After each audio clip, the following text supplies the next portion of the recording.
ได้รถงามเนาะสีแดงแทงหัวใจใส่บีบจริงมึงด้วยฮะดอกไม้นะมูมี่เนาะใส่เลยฮะเก็บดอกหมอกดอกไม้เน็บหูเท่านี้ก็ได้ตัว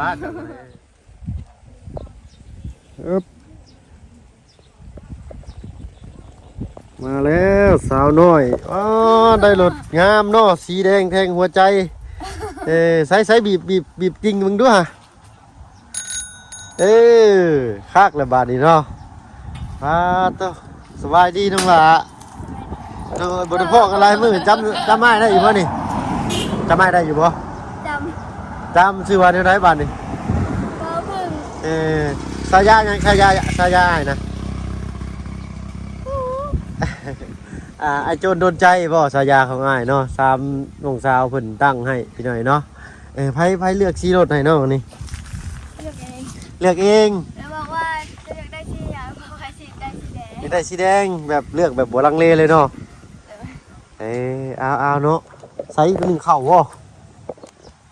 เอาไม่แต่เป็น1 เข่าบ่แบบนี้ยังขับแรงไปเอายูรถถีบเข้ามาเจ้าหน่อยปะไว้จะนี่ผมหันออกมาเนี่ยเพิ่นยืมไปขี่เล่นได้ไปหา1 เข่า1 น้ำพุ่นเนาะเดี๋ยวจะออกไปถนนได้มาหน่อยนี่ครับน้องจะบ่ล่ะไปหา1 เข่า1 น้ำก่อน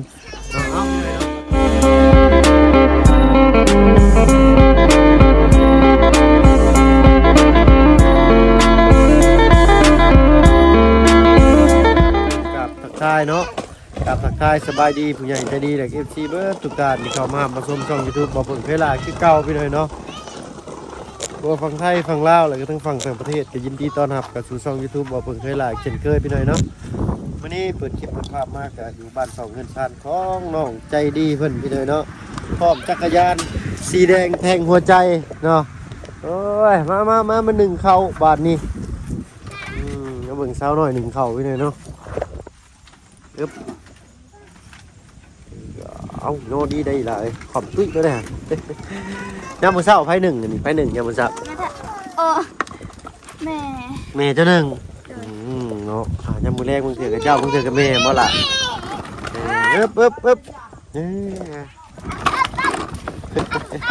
น้องกับผู้ชายซ้ำน้องแท้ๆดิบ่นี่น้องแท้ๆบ่น้องแท้ๆดิบ่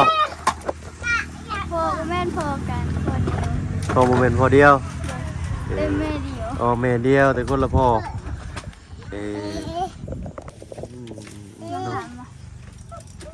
เป็นได้รถถีบใหม่ดีใจอยู่บ่ดีใจเนาะโอ้ทางอ้ายได้นั่นทางน้าบ่าวได้เบิ่งเจ้าใส่เสื้อนักเรียนเนาะโอ้ดีใจ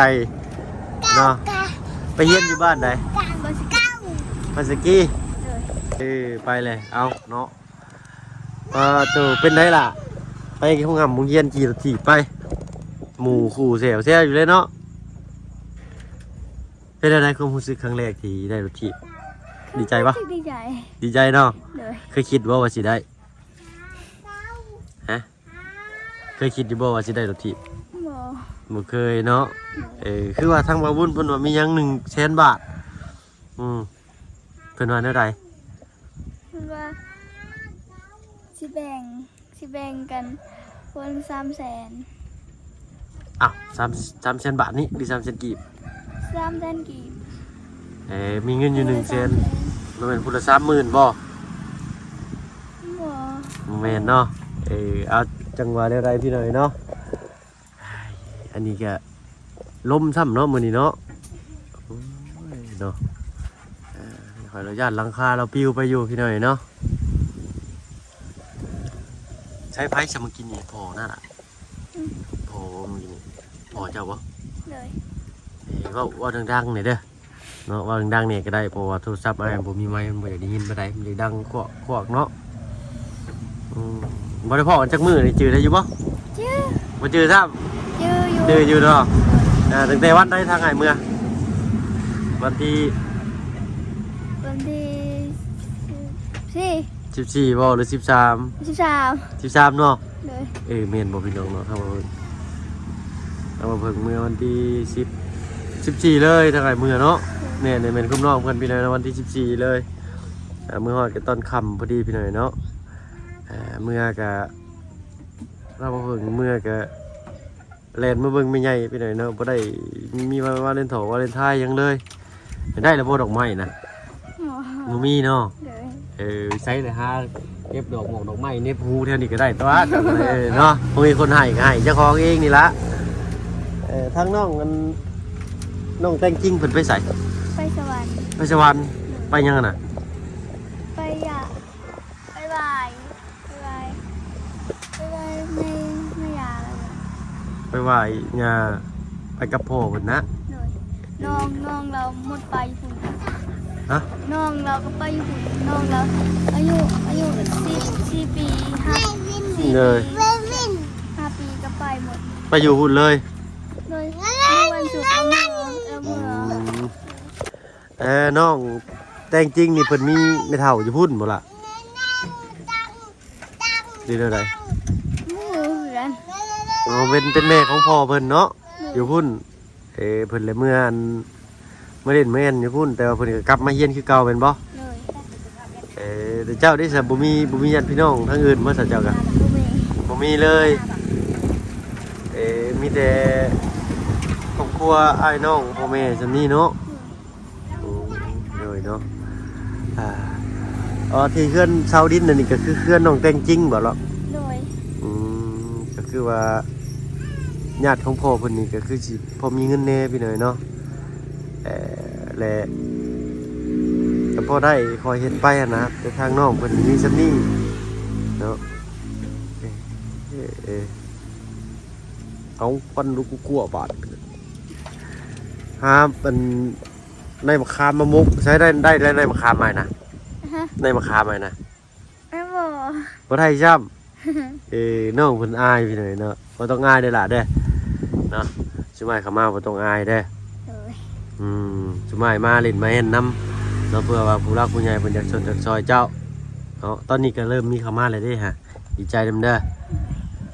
มีหยังแน่แล้วตอนนี้มีทีมงานแจ้งแล้ว ทำงาน เลยทีมงานแจ้งจะระบบมีไผแจ้งจะเรียกว่ามีหยังซอยเจ้า ทำงานคือ บ่มีหยัง ทำงานนะ แม่น อยู่กับเพื่อน เนี่ยทีมงานสุมายนี่ เอ นะนี่ อ แต่ละคนเพิ่นเอิ้นว่าทีมงานมีไผแจ้งหยังแน่เจ้าเลยยังซ้ำยังบ่จื้อซ้ำบ่จักอันนี้เนาะยังบ่ฮู้ซ้ำว่าไผเป็นไผซ้ำบ่จักอันนี้ เอาบ่เป็นหยังเนาะค่อยเป็นค่อยไปเนาะน้องเนาะตัวใจไปหาในมะขามมะมุกนะสิไปหาได้ในมะขามนี่มืออื่นน้องเก็บให้ บืน เลย เนาะมีแต่แป้นแม่นน้ำมะขามเพิ่นนี่แหละนี่มะขามกับมะขามสมจำพี่หน่อยเนาะบ้วนเพื่อสิได้อันบ่เจ็บกล้องไว้บ่ โอ้ตายแล้วทางประบุญเพิ่นเอาอันรถถีบมาให้3 คันบ่ล่ะ ด้วย ของน้องอันน้องเลี้ยงเพิ่นได้สีหยัง สีฟ้า น้องเลี้ยงได้สีฟ้าน้องแต่งจริงได้สัตว์ สีด สีดำน้องนี่ล่ะได้สีแดงแทงหัวใจ เนาะเอาเวลาขี่รถทุ่งรถถีบคอยไปคอยมาเด้อล่ะเด้อ ำเลย เนาะบ่ต้องฟ้าวบ่ต้องฮีบได้ขี่เบิ่งแล้วเนาะรถโยกรถใหญ่อันตรายเด้อตัวนี้ได้พี่น้อยเนาะออกถนนใหญ่ตะกี้เคยขี่บ่ ไม่เคย บ่เคยได้เนาะเพราะว่ายังบ่เคยได้อันนี้เป็นครั้งแรกพี่น้อยเนาะเพิ่นน่าก็ได้ว่าซั่นซะขี่ไปโรงเรียนบาทเดียว3 คันนี่หมู่ครูนี่เนมน้ำลังไว้ๆเนาะเพิ่นถามอยู่บ่หมู่ถามอยู่บ่ ทำอยู่ เพิ่นว่าแนวใด บาบุญบางเถื่อกายบาบุญสีเรือบาบุญนะแล้วไปโรงเรียน บาบุญเพิ่นไปหาอยู่โรงเรียนเลย แล้วไปส่ง อ๋อเราไปส่งอยู่โรงเรียน เลย เพิ่นเอารถถีบไปให้อยู่ใช่ซะล่ะ อืม เราเอารถถีบมาให้อยู่เฮือนนั่นหรืออยู่โรงเรียน อยู่เหือน อ๋ออยู่เฮือนเนาะคนเท่านั้นก็สิฮู้จักละลายอยู่ดอกบ่าวบุญเนาะเพราะว่าเมื่อก่อนทางทีมงานจุมายก็เคยซอยเจ้าอยู่ในบ้านสกีเด้เนาะ3 หลังผู้ได้ฮะอยู่ในบ้านสกี ก่อนเขาบ้านสะแล้วนี่ว่าเนาะโรงเรียนเจ้าเป็นบ่ก่อนทางไปบ้านสะแล้วนี่ว่าเนาะโรงเรียนเจ้าเนาะเป็นบ่ โอ้โห มาฮู้จับแล้วกันพี่น้อยเนาะ จบห้องประหารและเฮียนมหนึ่ง อืม บันดง อ๋อเจ้าก็สิไปเรียนต่ออยู่บันดง โมโหคือกัน บ่ฮู้คือกัน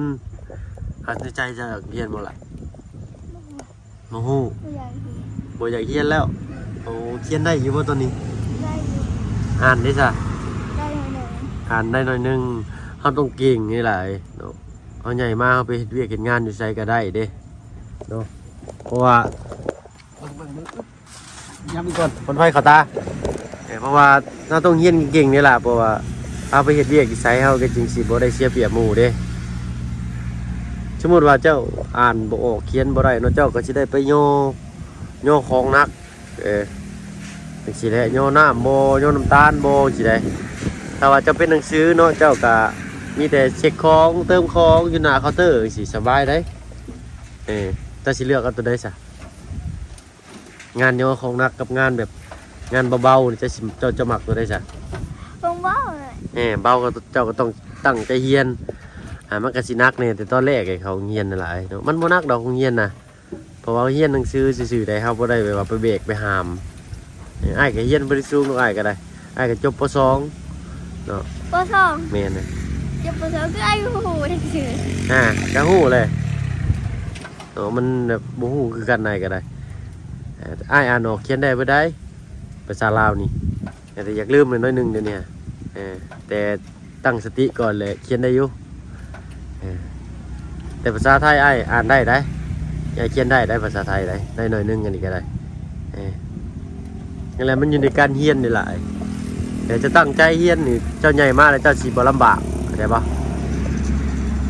อยากให้เจ้าอ่านออกเขียนได้บวกลบคูณหารเลขมันเก่งๆอ่ะเพราะว่าจะไปเป็นแม่ค้าจะอยากเป็นยังก็จะออกก็ไป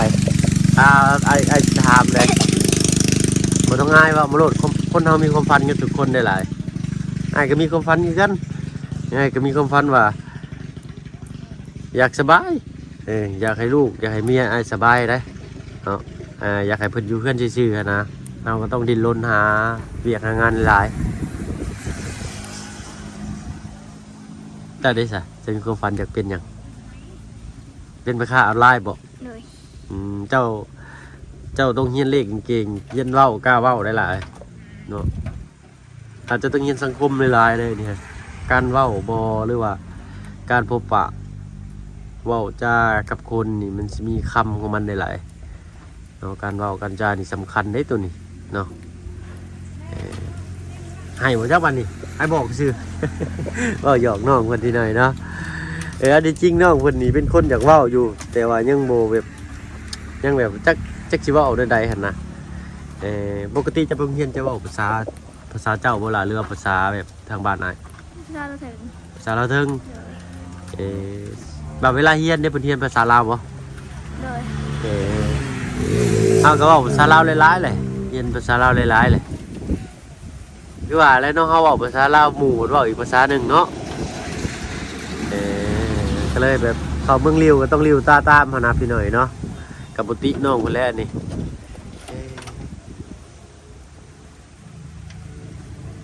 ถ้าว่าตั้งใจแบบว่าอยากออกโรงเรียนนี่ต้องให้มันได้เลขก็ได้หลายได้คณิตศาสตร์ได้หลายๆได้จริงๆเด้เนาะเพราะว่าเขาเป็นคณิตศาสตร์นี่เขาไปเฮ็ดเวียกนี่เขาก็สิสบายขึ้นหน่อยนึงเขาไปค้าขายเองเขานี่เขาก็สิสบายได้เขาสิบ่ถูกหลอก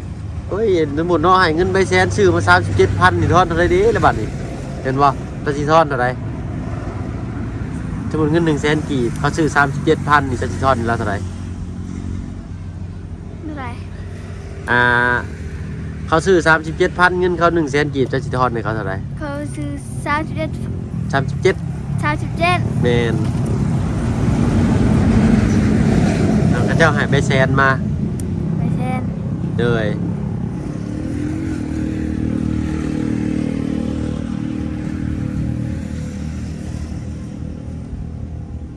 ติ้งยัง ยังเก็ต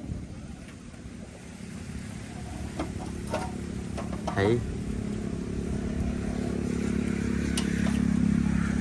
เรือจะสามมันแบบ ก็ฮอดแล้ว เท่าไหร่ 63เลย 63 นี่ เอ้า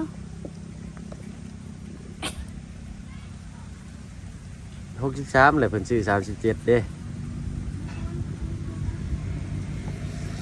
ถ้าหัก3ของ70ออกหัก7ข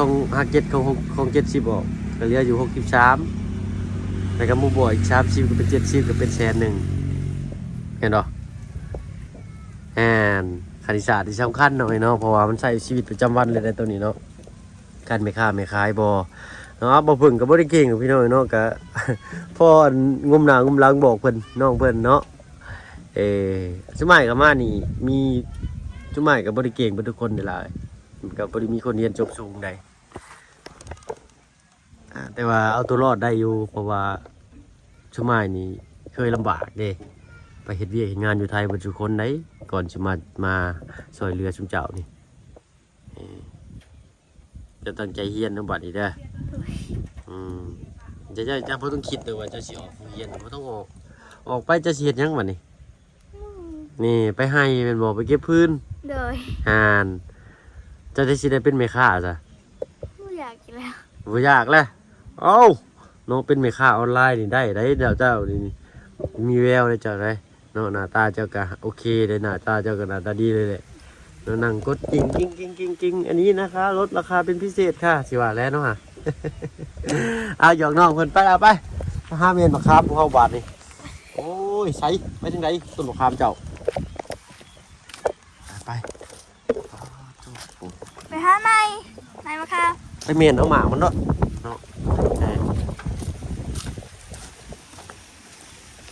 แล้วง่วงล้างเงี้ย บ้านยังหล่ะเข้าไปในอันนี้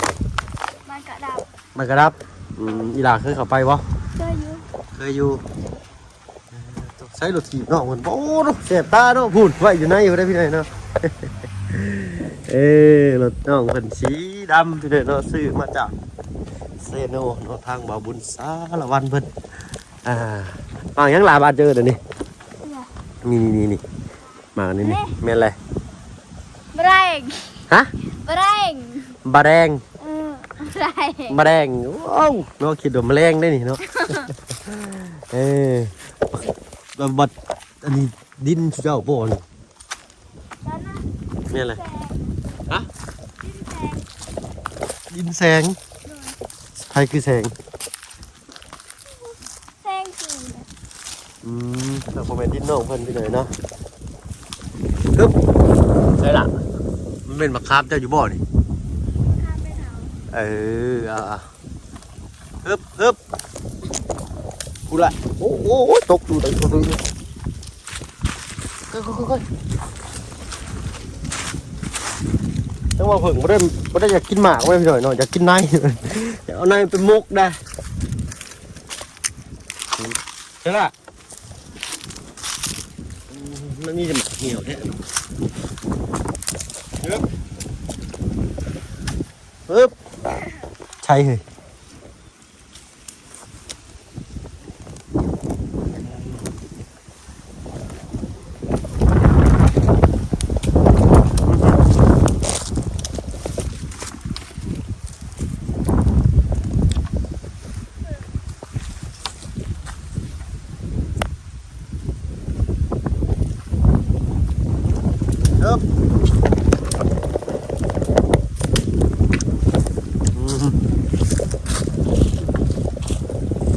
โอ้ขามดิบ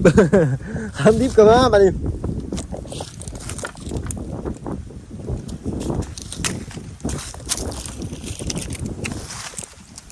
ก็หลับป่ะพอแหละเอาลายยันนี่ก่อนใช้ตุ้ยป่ะพอละลายล่ะ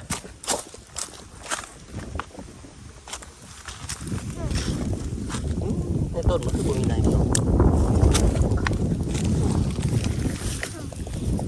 ใส่ไปโอ้ยไหนเนาะอันนี้โบเป็นเพื่อนไม่เท่ากันนี่ พูดแล้วได้แล้ว เอ้าโอ้ตายเลยเนี่ยอันนี้บอก ไม่รอบพวกเดียว อยู่ในนี่ฮะเนี่ยค่ะนี่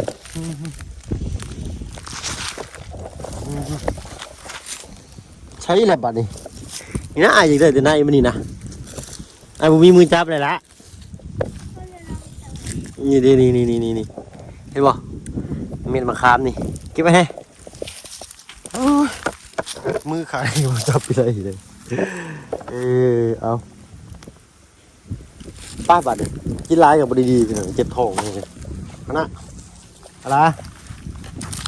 เป็นอะไรฮึบไปเอาบัดเลยตีในมะขามโอ้ตีในมะขามนี่หุ่มเฉียวฝึกได้ในทีมงานไหนนี่เป็นญาติกันด้วยหน่อยเนาะร้ายอยู่เลยนี่ถ้าเก็บมันก็ได้ดอกนี่ฮะที่แรกอาจจะบ่มีแขวอะไร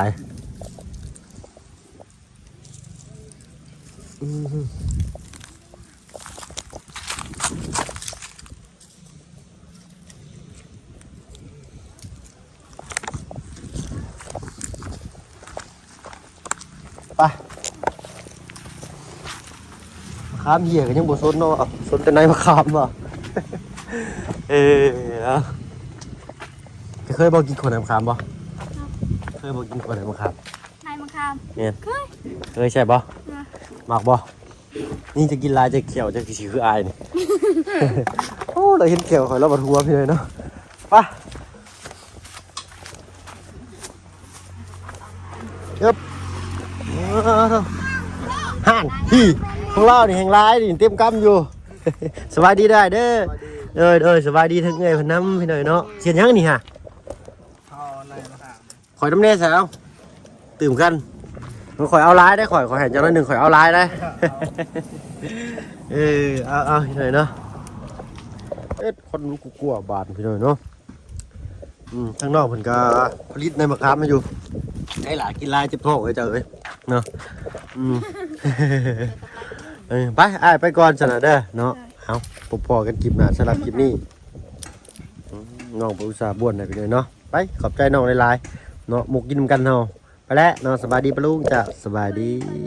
เลยเนาะเอาพี่น้อยเนาะพอกันคลิปหน้าเด้อคลิปนี้ทำมาเพิ่งขอตัวลำลาแล้วเนาะสบายดีจ้ะ